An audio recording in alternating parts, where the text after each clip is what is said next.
Hello friends, a good time table is half done. ऐसा क्यों बोला है?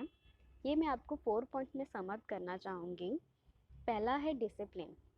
अगर हम कोई भी चीज़ के लिए टाइम टेबल बनाते हैं तो हमें एक डिसिप्लिन आता है, एक हमें डायरेक्शन मिलता है कि हम वो चीज़ को कैसे मैनेज कर सकते हैं, हम अपने टारगेट को कैसे अचीव कर सकते हैं।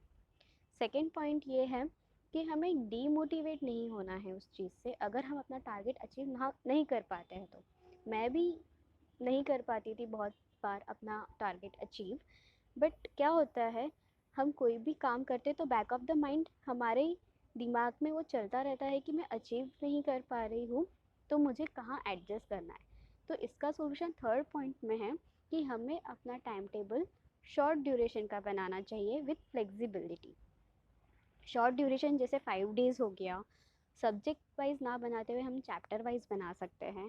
तो बस यही बात का ध्यान रखना है कि हमें उसे डीमोरलाइज नहीं होना है, हमें अपने टारगेट की तरफ बढ़ते रहना है। अगर हम एक दो बार उसे नहीं पूरा कर पा रहे तो उसे छोड़ना नहीं है।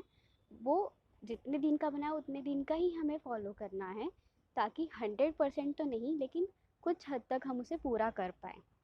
Fourth but not the least point ये है कि हमें वो टाइम टेबल ऐसे जगह पे रखना है जहाँ से वो हमें आता जाता दिखे। ऐसा नहीं कि कोई बुक के पीछे लिख के रख दिया, क्योंकि हम जितने बार उसे देखेंगे हमें ये याद रहेगा कि हमारा टारगेट क्या है, अभी हमने कितना अचीव किया है, कितना करना बाकी है।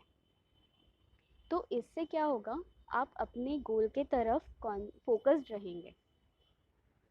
ये कुछ पॉइंट्स हैं मेरे ओपिनियन से। अगर आप कुछ अपने पॉइंट शेयर करना चाहेंगे तो आप यहाँ कर सकते हैं। Thank you.